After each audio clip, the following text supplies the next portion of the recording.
Hello and welcome everyone to Take the Stress Out of Tax Season with Bite-Sized Benchmarks. This webinar is brought to you by CPA Practice Advisor and Canopy Software. I'm Gail Perry, Editor-in-Chief of CPA Practice Advisor, and I will be your moderator today. Before we get started, I'd like to explain how CPE for the webinar works. The webinar qualifies for 1 credit of continuing professional education. If you plan to earn CPE for attending this session, you must stay with us for at least 50 minutes.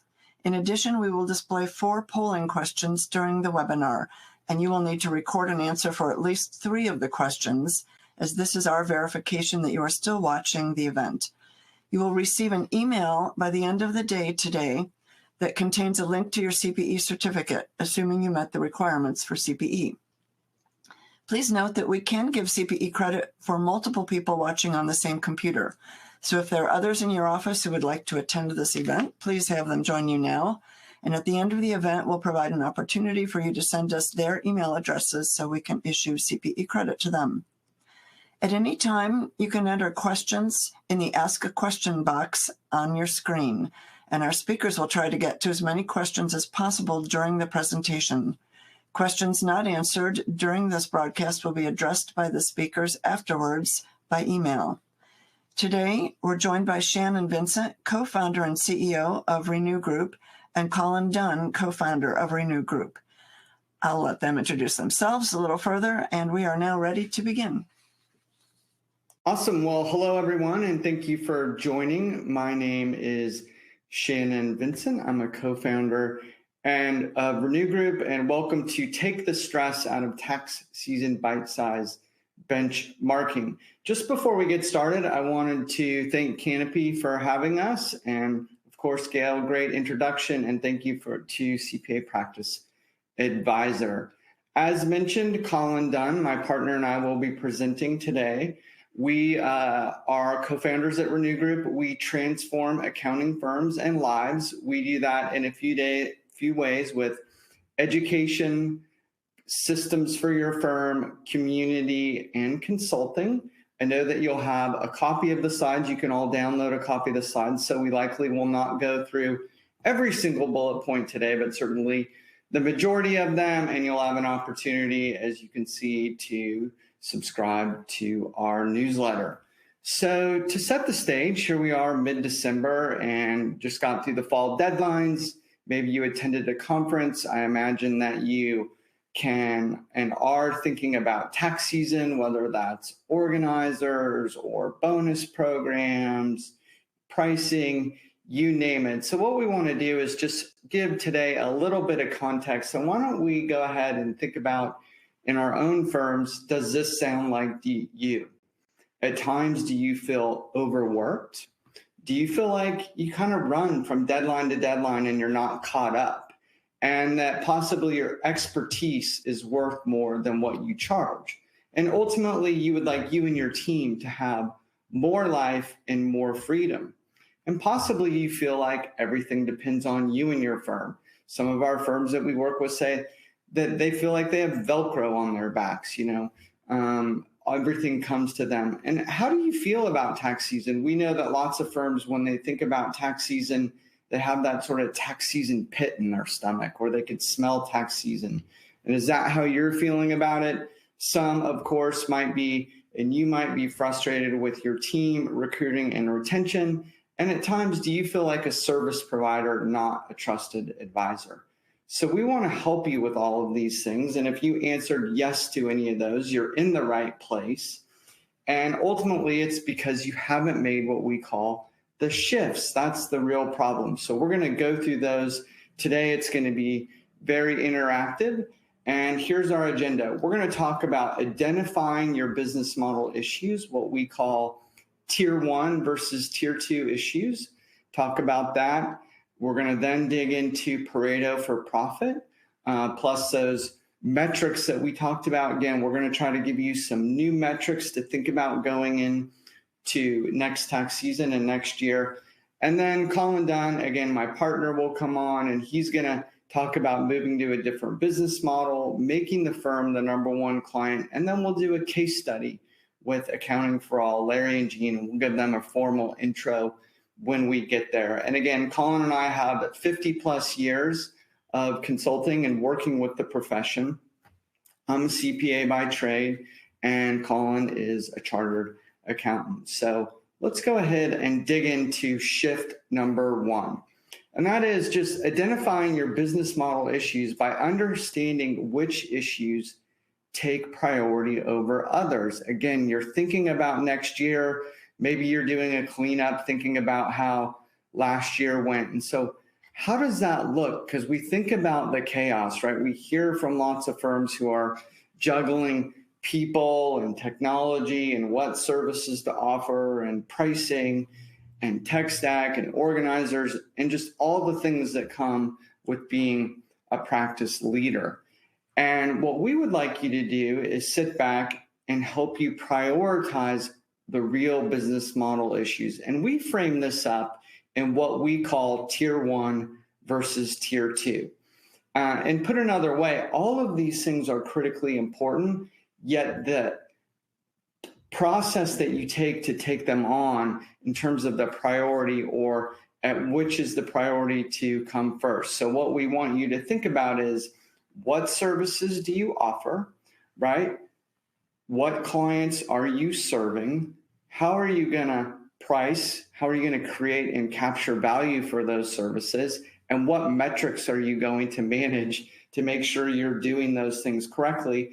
And then ultimately, what are your goals? One of our sayings at Renew, and we'll share some of those with you today, is most firms aim at nothing and hit it with amazing accuracy. So what are your goals? So again, tier 1 issues come before tier 2 issues, which is services you offer, clients you serve, how are you going to create and capture value, pricing and metrics, and then what kind of firm do you want to have in the future, and of course, starting with today. And then the tier issues come, which are, again, critically important, which would be technology stack, recruiting, marketing, etc. So it's important that we take those tier 1 issues on first. And some of the challenges we believe in not getting our tier 1 issues squared away is why we just don't have enough pipeline of folks going into accounting. And here's just a couple quotes just to think about our own issues and how we're moving forward in the profession.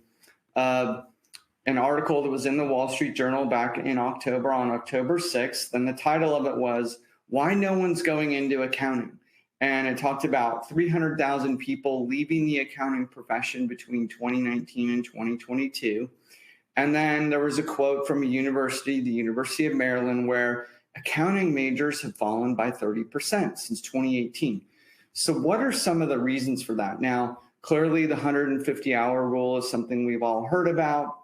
Long hours and less pay than other majors and peers. So in the article, they talked about accounting students switching to becoming computer science majors or financial analysts. And then, of course, the path to partner being unclear and long. And so what we want to do is focus on the core issues. And again, the core issues we believe are business model, metrics, and then going from there. So that's really what tier 1 versus tier 2 is all about. So and I'm not going to read all of these historical firm metrics. Again, I have 25 plus years, as does Colin, done consulting to the profession. And some of these metrics may ring true with you today, or you may even think back to the different, benchmarking studies that cover these sorts of issues. And these are historical, and I'm going to give you an example of new metrics we can think about. So it used to be all about fee growth and revenue. And now what we want to do and what we really want to solve for in our firms are profitability and a reduction of hours, right? So if you think about goal seeking, we want you to goal seek for profitability and goal seek for reduction of hours. And that's not just for you as practice leaders, but it's also for your team. And then, of course, historical metrics would be utilization, right? So how busy are we keeping our people?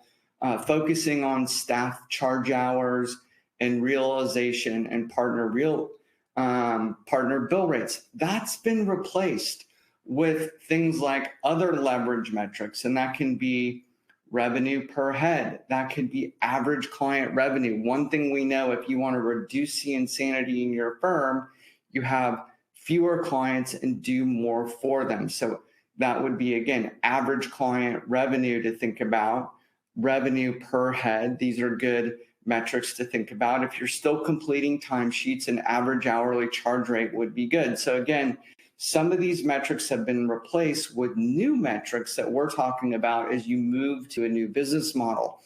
And then this one was interesting. I was just looking at some past benchmarking surveys. A big deal used to be months in AR and WIP. And now what we want to think about is what is your percentage of revenue that you have on a subscription model? And then this one was really funny because so many firms now are casual dress, is the percentage of days that are casual dress.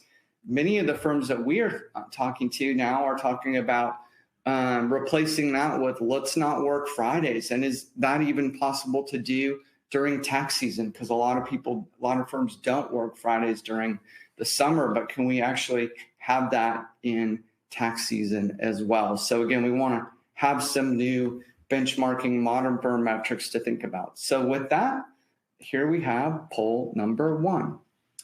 All right, this is our first poll question, and it is, what is your biggest frustration with the traditional accounting firm model?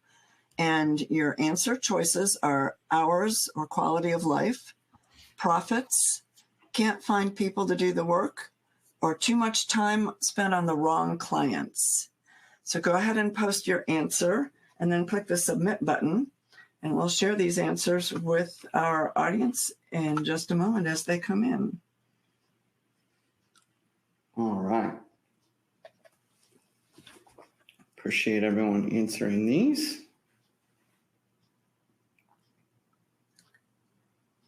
Okay, and if at any time you have any trouble answering our polling questions, like if the pop-up didn't come up or you're on a phone or another device where you're not able to see the question, you can go ahead and enter your answer in the Ask a Question box and we'll record it there.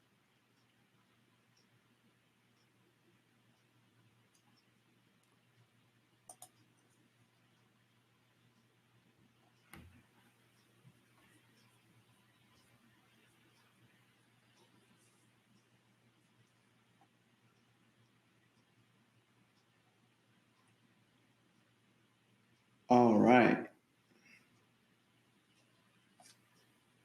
So our answers are in, and you can see that 62% are saying hours, quality of life is their biggest frustration. Okay, and when you see the answers on your screen, when you've finished with that, you can just click that little blue X in your box and that graph will go away.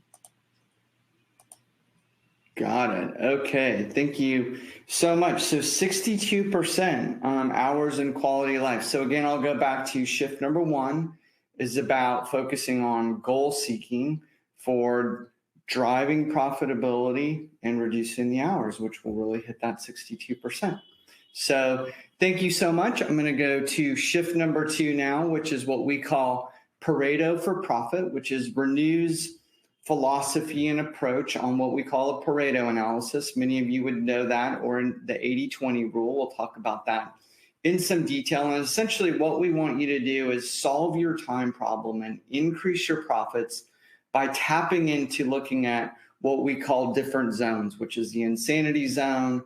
We want you to look at your key leverage points and retain the right team. So you can see an example on your screen of what we call a Pareto for profit analysis, and I will explain that to you now. And so what we do is we're going to divide your client base into revenue ranges, right? And of course, this is all scalable and can be tailored if you choose to do this on your own.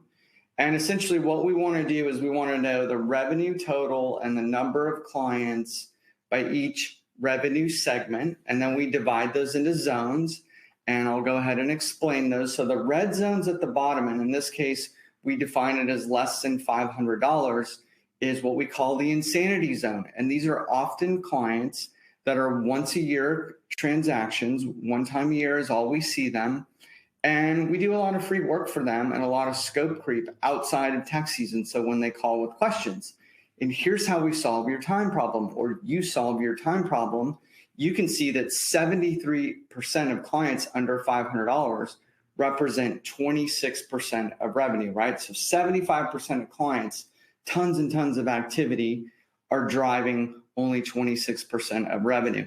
And then as we move up, you can see the danger zone. The danger zone are usually tax returns, tax clients that are in that $1,000 and up range, but not too far ahead of that, that require a lot of partner time, that really compress the fall deadlines.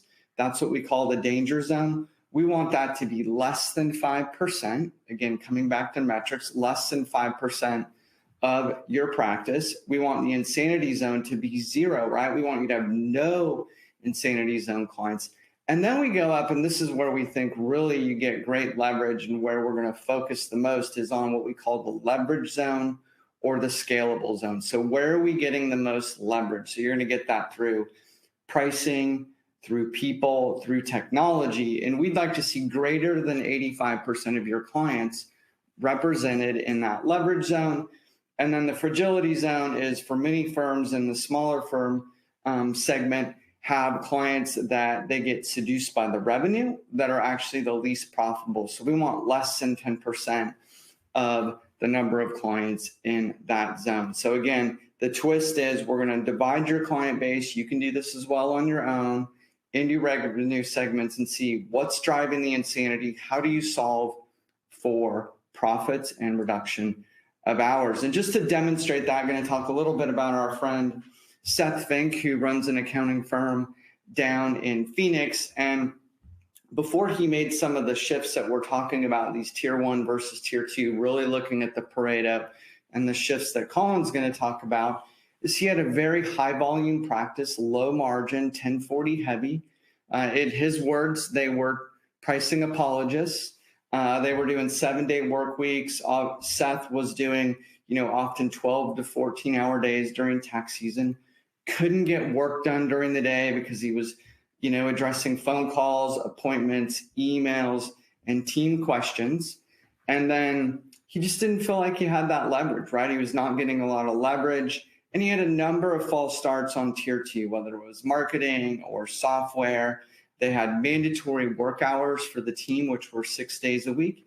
And he was doing fine. He was making a nice profit, but he earned every single penny. And it took a toll on him physically. He had some back issues. He'd go home at night and flop. He didn't have enough energy for his family.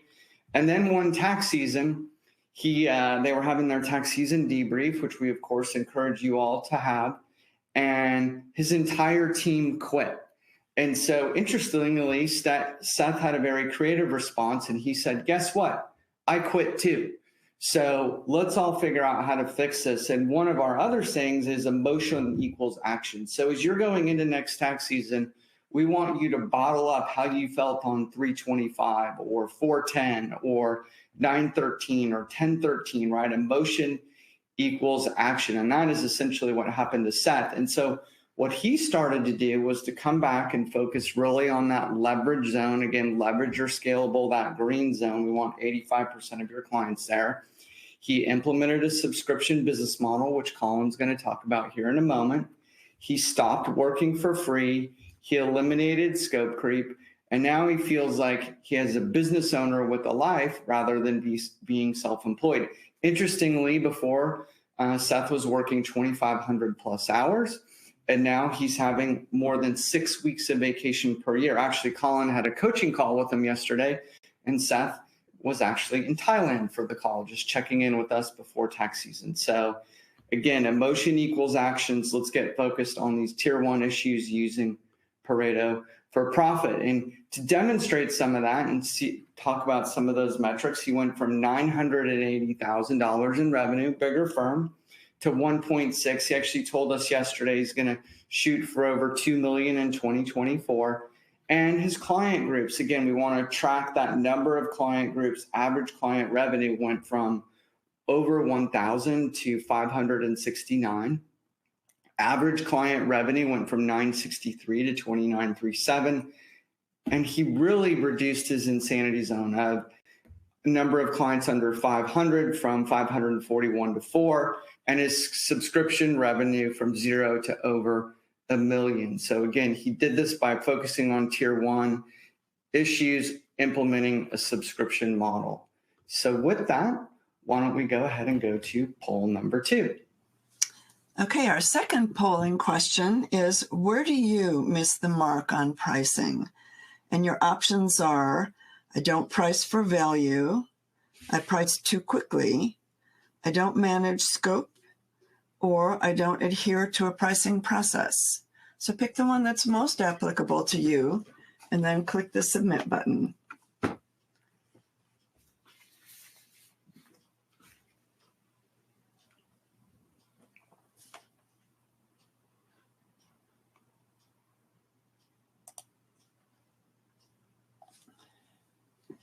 And we'll display these results in just a moment.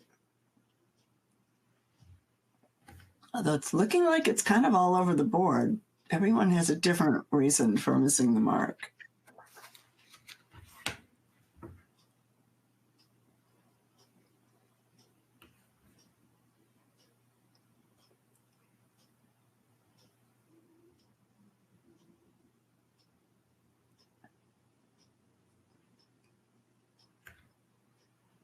All right, and we've got the results up.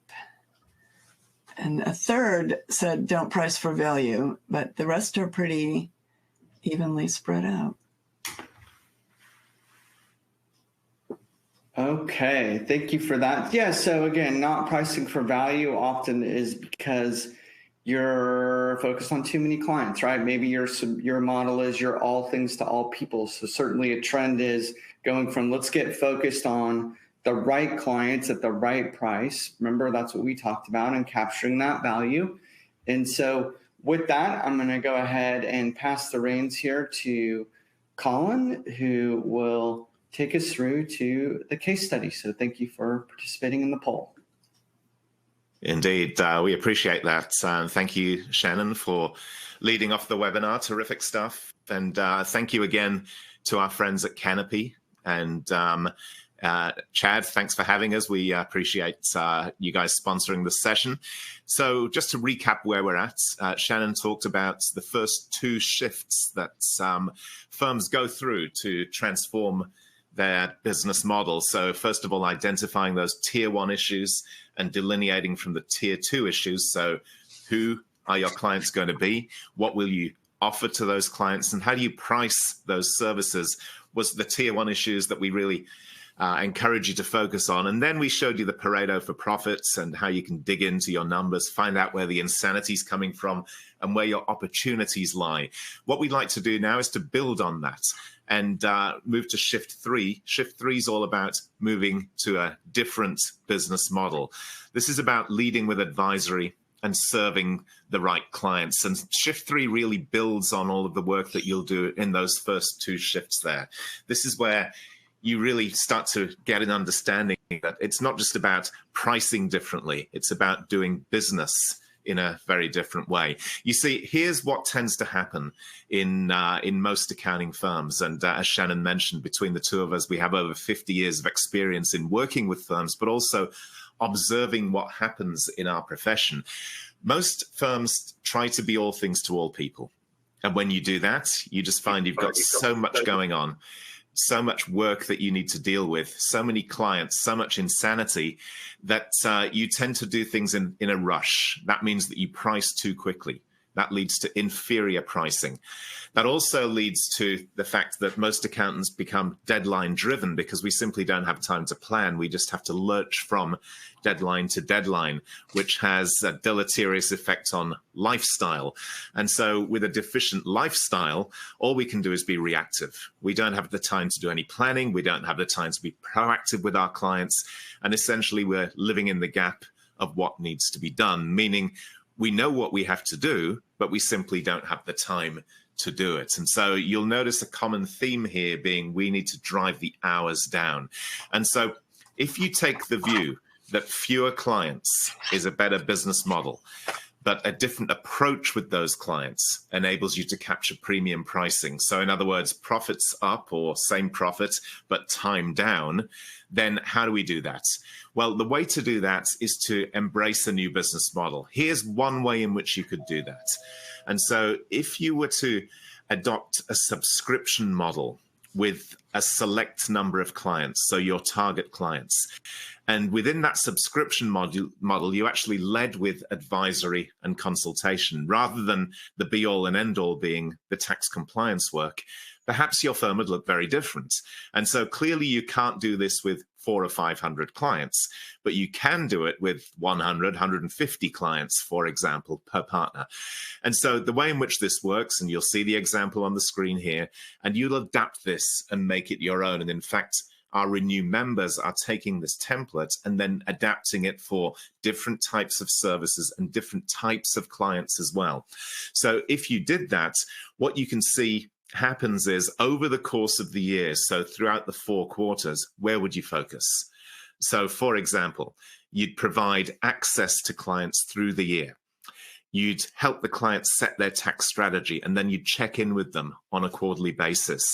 Rather than doing tax planning right at the end of the year, once again, you'd check in quarterly and help clients to manage their tax payments. You'd be keeping an eye on their accounting to make sure that, for example, their business is operating based upon the goals that your clients had set. And once again, checking in, providing quick hits of advice to the clients. Maybe you'd represent them and then you'd wrap everything up with the tax planning exercise at the end of the year. So if you were to adopt that sort of approach, the metrics that you'd be very focused on would be very, very different from those traditional metrics. And so, for example, a client operating under that sort of model might gladly pay you $10,000 a year on average, maybe 8, maybe 12, maybe 15 in some cases. Our goal is to help you to get to that sort of average revenue per client and to have over 75% of your revenue driven by subscription. And we don't want you to have clients in the insanity zone. Where we want your clients to be is predominantly in what we call the leverage zone.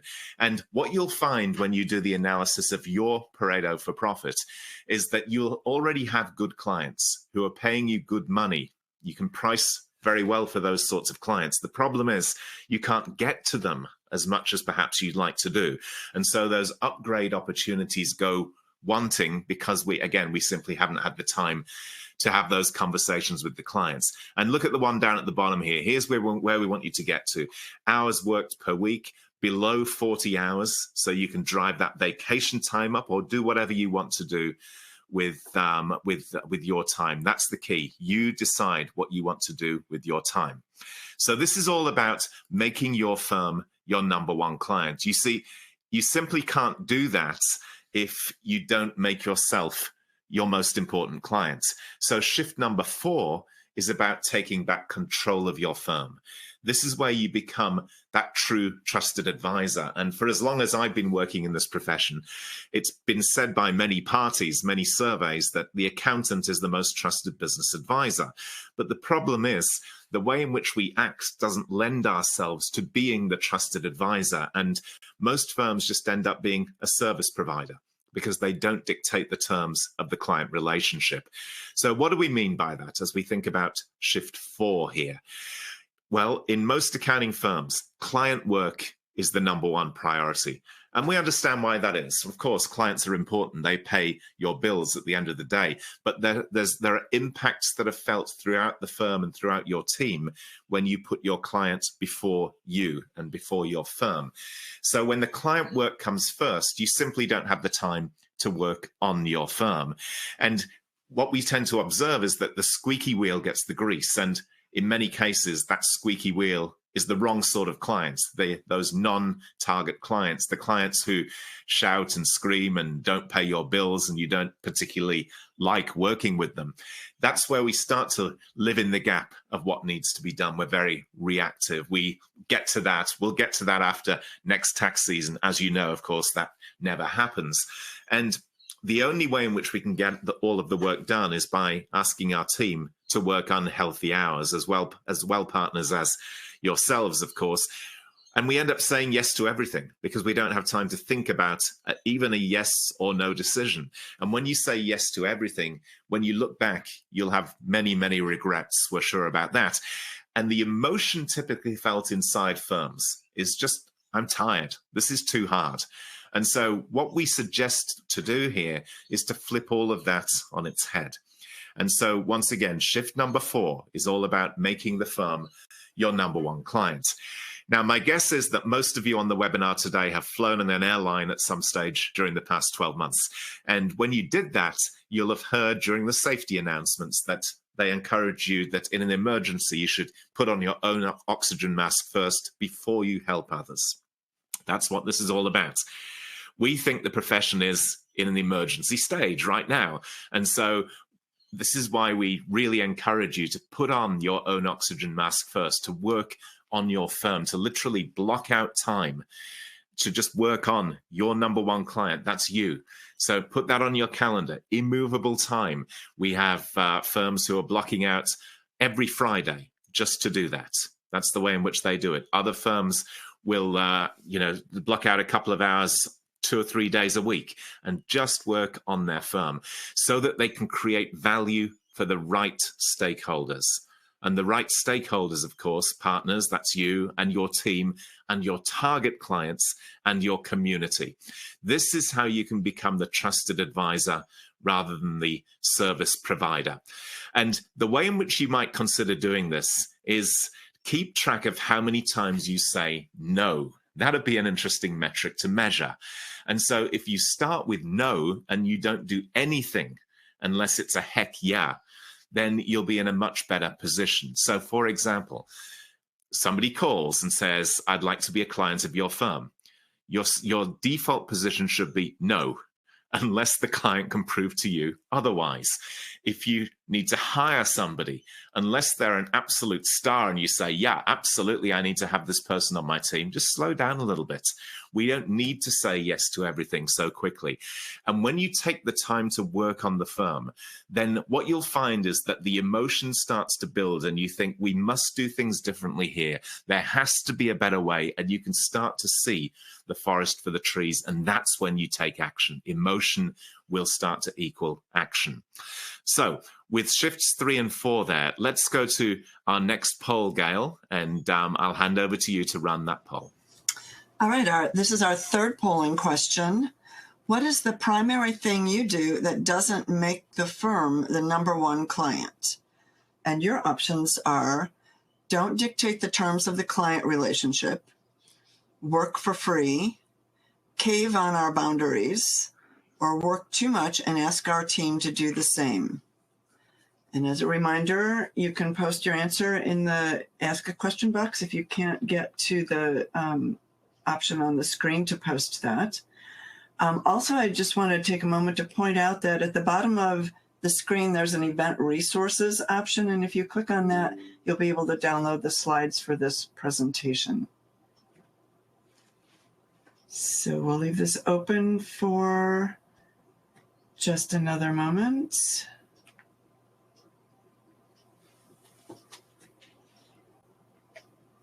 Thank you, Gail. We appreciate you and your team. Great to be working with you. You too. Thank you.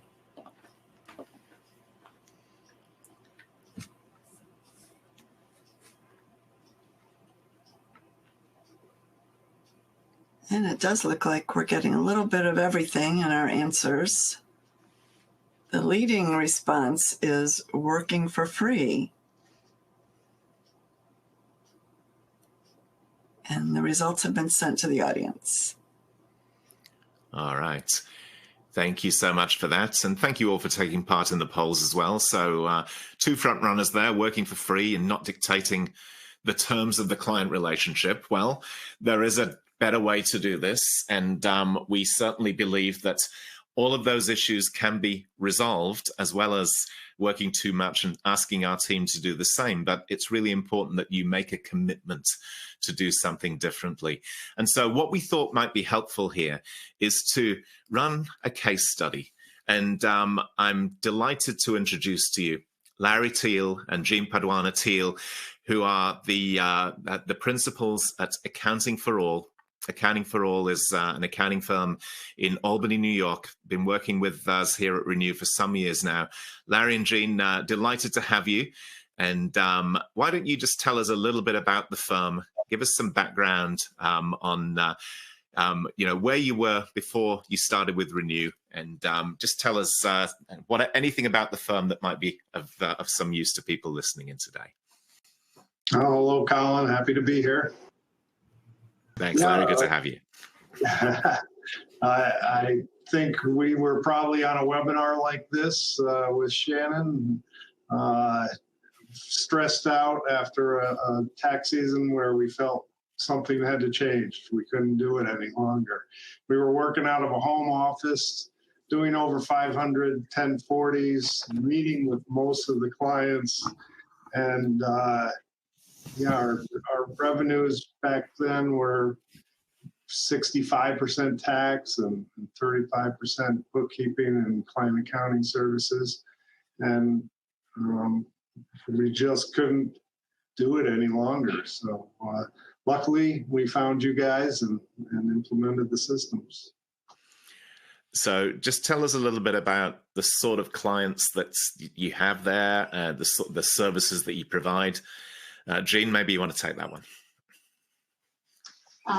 Currently, well, we still have tax clients. We do individual tax returns. We have expanded our client accounting services, and we have, decided there's no more standalone 1040s. We don't take any more standalone 1040 clients. We're only taking business clients, and we're converting them all to the subscription model that you talked about earlier. Terrific. That's helpful just to get that background there. So you said, Larry, that we can't do this any longer. Something's got to change. So in terms of mindset, that's an important breakthrough. The realization that we need to do something differently. What did you find that you had to unlearn? Because before we can start to do things differently, sometimes we just need to unlearn things that have happened in the past. Well, we had to learn that we really didn't need to keep meeting with the clients, that we could set the rules and charge. If they wanted to meet with us, we should charge a premium for that. So that, and we didn't understand that actually they didn't want to be meeting with us either. They'd rather just drop off their stuff. And so that freed up a lot of time when we implemented that change, and also undervaluing our work, having half of our 1040 work under $500 a return was just not representing ourselves very well. So we'll dig into the numbers in just a moment in terms of the Pareto, but question that occurs to me about, you said we're going to change the way in which we work with clients. So, for example, we don't need to meet with every client. Clients have the same realization. Was there fear there for you in that we've done things a certain way for so long? What will clients think when we change? How do you deal with that? And how did clients respond when you changed things in the firm? Clients were actually fine with it. They didn't really want to meet with us either, I don't think. They just said that's fine. Nobody wanted to pay extra for a meeting. They just wanted to drop their stuff off or send it electronically. But it was scary doing it. We were scared. We didn't understand that, so it was a hard step to take. Yeah. And so oftentimes the first sale is to yourself, and what will often prevent accountants from taking action is worrying what people might think. And so your experience has been, we can make decisions, we can make the firm the number one client, and actually it's not going to be as bad as maybe we thought it was going to be. The sky's not going to fall. It did not fall. Great. Okay, let's just talk about the Pareto for profits that you do, and you do that every year, of course. And so the first time you went through that exercise, what were your observations? What did you realize when you saw those numbers? The Pareto principle is true. 80% of your revenue comes from 20% of your clients. And that held really true to our existing business. And what have we learned? You gotta either upgrade or disengage with that lower 50% and keep raising the bar so that you're getting higher average revenue per client. So we have a question in the chat. Cindy asked the question specifically about the legacy 1040 clients. So how did you deal with those? So was that initially by a price increase, or did you disengage with some of them, and how did you do that in terms of disengagement? Well, we started out with the price increase. I think we doubled prices one year, and there was fallout from that, but still not enough. Our Pareto numbers weren't that good. So then we sold 100 of our clients off. 100, I don't know. We sold over the last few years. Last couple of years, we've continued to sell off the clients, continued to raise prices, and people go away. They don't want to pay it, or some people stay. So, but if they're willing to pay the price. That was the hardest thing the first year too, is taking those returns under $300 and doubling their price and having the faith. And it was revenue. Actually, I think we made more revenue with less clients that year, and have ever since. It was difficult. It was emotional because some of those clients had been with us for like 20 years, and some of them are local people, and you'd see them around town. But in the end, they all understood. They understood it was a business decision. We only got positive feedback, really. We didn't have anybody calling and yelling at us or anything like that. They all understood it. Throwing things at you from across the street. So when it's all done in a professional manner, then people do realize that it's a business model decision, nothing personal. Yeah. It's interesting, and I'm going to ask Shannon to ask you a couple of questions in a moment. But one common piece of feedback I get from accountants is, goodness me, if I increase my prices, and you said double, but people will often say 20-30% increase, I'm going to lose all of my clients. Your experience has clearly been that that's not happened. Would you agree that it's hard to price clients out?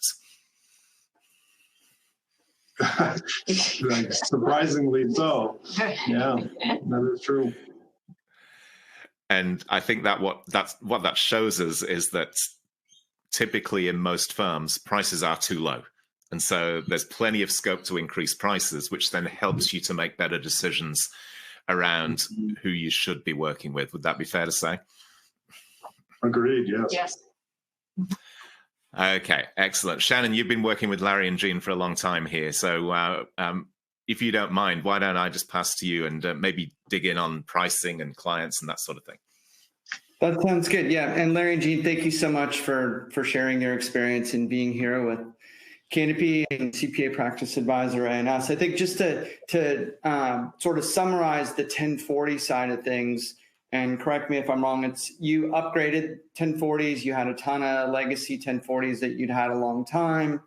You sold some, packaged and sold some. And again, this is a multi-year process. And then some, may just have decided to go elsewhere because of your change in business model. So my question for you is, what would you do, just looking back on the process, is there anything that you would have done differently? I think would have went faster and not dragged out the process over so many years. But that emotion, we started with the low end 1040s and eventually applied the process to the rest of the firm. We had been upfront pricing the business clients even back then, I believe, but now we're upfront pricing just about everyone. Right. And and I'm sure when you and Jean, maybe this one for you, when you look at the poll question about where folks are missing the mark on pricing or not making the firm the number one client, of course, it's working for free and it's scope creep and it's not dictating the terms of the client relationship and going too quickly. What can you just share with us a little bit about how your pricing has evolved? Well, before we were pricing everything really on an hourly basis is what we were doing, how much time that it took us. Again, we weren't pricing the value of our services. And that changed, when we met you, we weren't upfront pricing any of the 1040s. People would come in and we couldn't just give them a price off the top of our head. So that was the biggest change, was given the price up front, which in the end, our clients really loved it because it took the surprise out of when I'm finished with your tax return, I'm going to give you this big bill. No, I'm going to tell you up front how much it's going to be. And they all really appreciate the upfront price. And we were, when we were doing things hourly, you would add up the bill and say, oh, I can't charge them that much, and discount it to a certain price anyway. So it isn't really any different.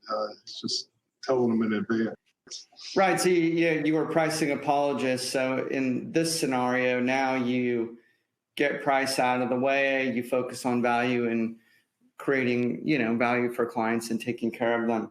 That's awesome. One more question for you, just evolution of who you're serving. What are you saying no to? And what is again, back to that tier one discussion, like who are you really focused on now? And what are you saying no to? Just again.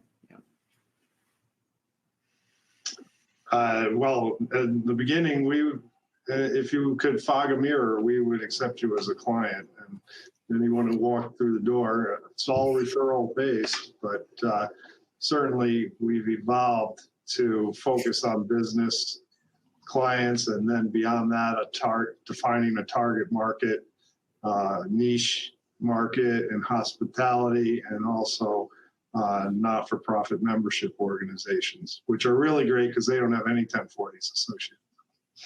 Right. Yeah, that's awesome. I remember joking around with you and saying that you should change the name of the firm to accounting for some rather than accounting for all. I know, but of course you didn't do that because of the brand. There's a bunch of questions that are really good in the Q&A. Colin, do you want to go ahead and take those? And sure. Okay, sounds good. Yeah. Thank you, Larry Jean.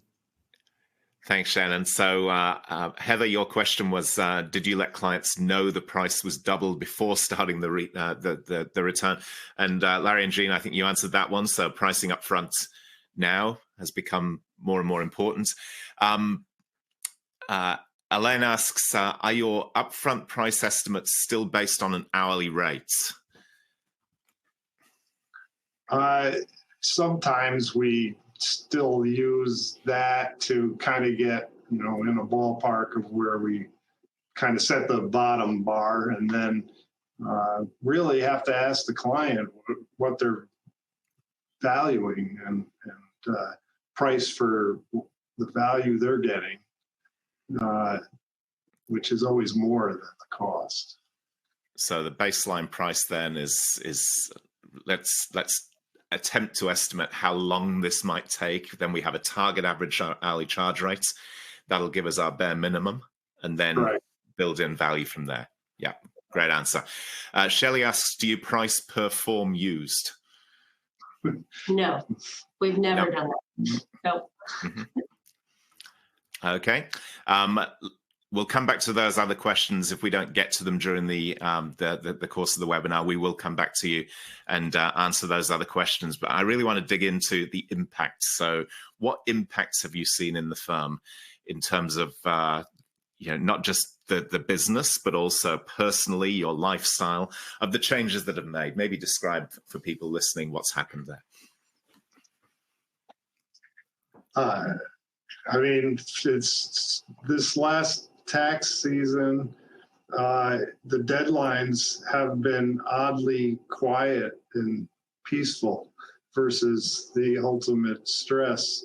I remember the one year the CERT stopped e-filing, and we were up till like midnight on April 15th trying to get everything done. So much different now. We're done ahead of time, or you're on extension and you know why, and we've set boundaries and deadlines, and the clients have a clear understanding of why they're going on extension if they are. Right. And we've reduced the number, obviously, of 1040s from, what do we say? When we started, we were doing about 520. We did 180. Yet our revenue is double what it was then. Right. So we've made more time for ourselves. We've actually been able to do things during tax season, like ski, that we never thought we could do before. We're not working as many hours. Our staff isn't working as many hours. Fantastic. Great to see the impact and the results of all of the hard work that you've put in, and all you've done is just implement, and so it's just terrific to see. So let me ask you this: you've mentioned the fact that you've been in the Renew community for some time. So how has the coaching, the content, and the community helped you with the changes that you've made? Has that been useful? Well, it's great to see you're not alone and you're not the only one in the same boat, and how similar firms across the country are, and of our size anyway, and how have all the same issues with hiring and pricing and defining target clients. So you learn from seeing how other people go through it and what they do. And the Renew community is really so supportive. I remember that early on, the first year, we were still working out of that home office. They gave us the courage and encouragement to make the move out of the house and get a real office, which was a major change. And I think, too, we were having a conversation with a couple CPAs from a regional firm a couple weeks ago, and it's just interesting. They all have the same problems.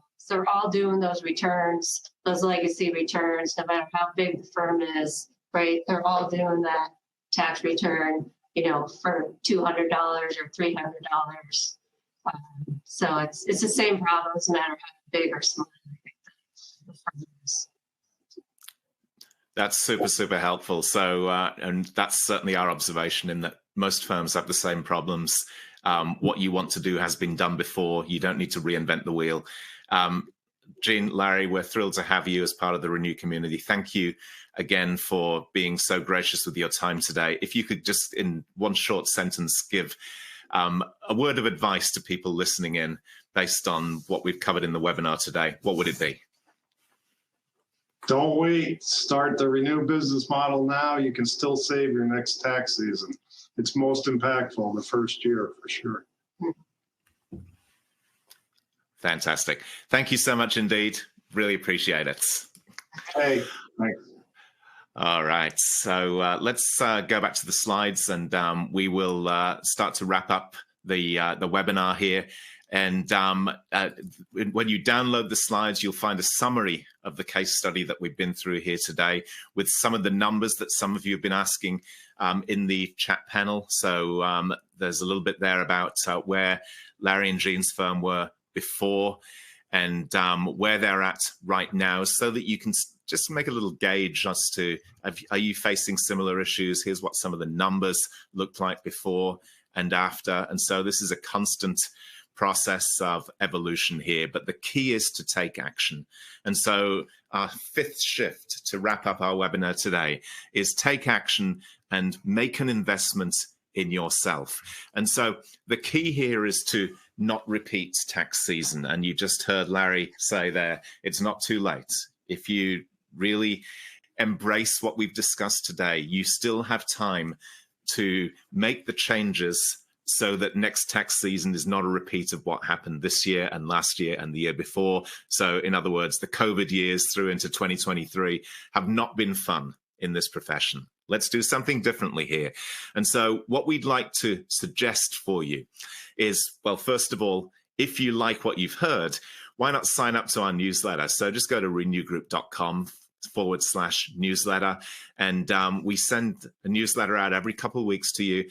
If you don't like it, you can unsubscribe at any time, but we'll send you what we hope are useful tips and hacks, articles, case studies, so you'll hear from other firms, just like Larry and Jean's firm, as to specifically what did they do, and you can take those ideas and go and implement them.